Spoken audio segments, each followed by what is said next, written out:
All right, welcome to our first Swampcast from SEC Media Days here in Hoover, Alabama. Today we had 4 coaches. Tomorrow the big day with 6 coaches going tomorrow. Long day. And of course that'll be 18 players, 3 players from each team. Today we kicked it off with a new member in the SEC, Kevin Sumlin.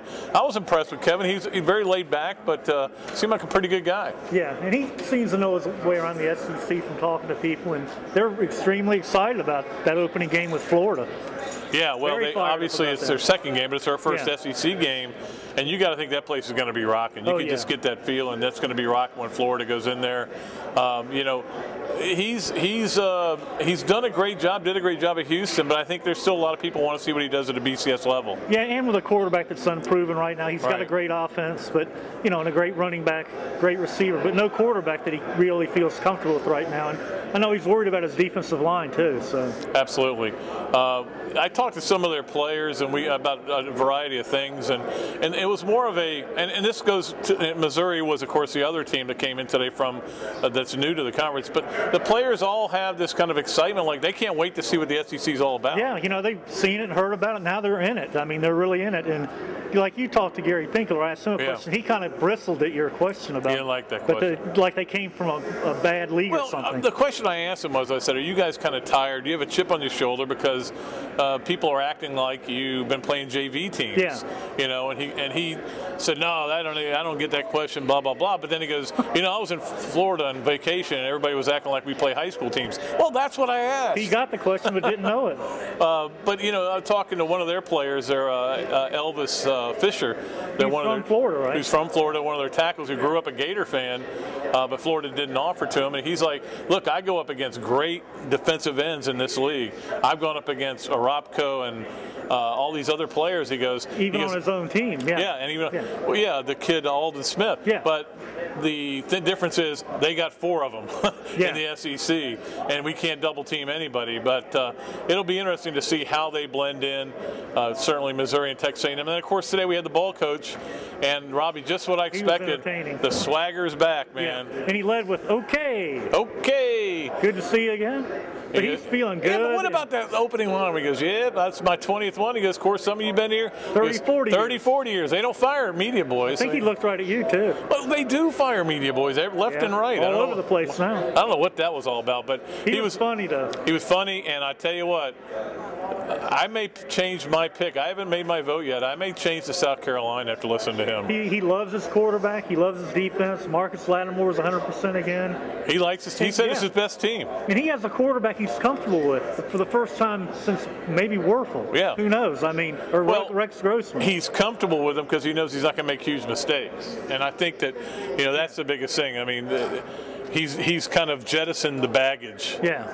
But you look at Connor Shaw, Pat, he's so little. Yeah, he's not big. Spurs said maybe he's 6 foot. I don't know about that. And he's small, but he can run and he can throw a little bit. So. And that's the thing. They're not going to be a passing offense with him in there. He's a mediocre passer, and he can't see over the line, and he can't see down the field. So but they could be really good this year. And what I wrote about in my column, Steve, Robbie, is the head ball coach. No, you're not. Is that 3 years ago here might have been the low point for Steve Spurs. Yeah, he was down. Standing up here, they had been 7-5, 7-6. And he didn't vote for Tebow for the All-SEC team, and that turned into a way too big story, and he was embarrassed by it and everything.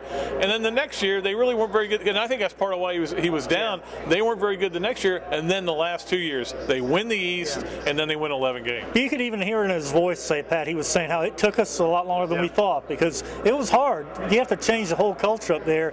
Like he said, people said, just beat Clemson, we don't care if you win any other games. He goes, what's that about? Yeah, another thing. You got to win every game. He said to some of the people that he knows that they were saying, we go to the game hoping for a good game. Now we're going there thinking we're going to win. So that's what this is all we've been talking about for many years. The culture at South Carolina, it's hard to define, but when you're there, you could feel it. Well, that culture's gone away. There was a culture there that was just they just didn't think they deserved to win. No, and like you said, fans would applaud when they stayed in a game. Yeah, exactly. So we'll see it with South Carolina. And then, of course, we had Vanderbilt. And I'm telling you, watch out for Vanderbilt this year. James Franklin, I would play for him. Yeah, he's very impressive. And he's gone into Vanderbilt. We talked about this a little bit last year. He's walked in there and said, look, we've got more to sell than Kentucky. We've got more to sell than Ole Miss. We've got more to sell than Mississippi State, which is true, by the way. And you're talking academics, the SEC, academics, Nashville, and they're getting great recruiting classes. And I tell you what, that's a game that when you look at Vanderbilt for Florida, middle of the season, that's going to be a tough game for them. So many coaches, when somebody takes a job there, everybody says, here's what you can't do. You can't do this, you can't do that at Vanderbilt. He said, we can do this, we can do that, we can win. We can be the Stanford of the East, and early returns on that are he's getting there. And they can be. Now, I will say this, it's easy to become the Stanford of the West because you're playing against Pac-12 teams, and they're just not as good as the SEC. Yeah, your but look, doesn't kill you. They battled Florida, they beat Tennessee last year, they battled South Carolina, they battled Georgia. They're good enough to go 7-5, 8-4 this year. They beat Kentucky by 30 points. Yeah. That's the most they've beaten an SEC team since 69, maybe. Well, I saw the one stat that they showed today that I hadn't even realized is they beat their opponents by 73 points total. That's the most since 1974. Oh, I know. And that tells you that that was a big year for them. And I think that they're going nowhere but up. So we'll see how they do. That was today.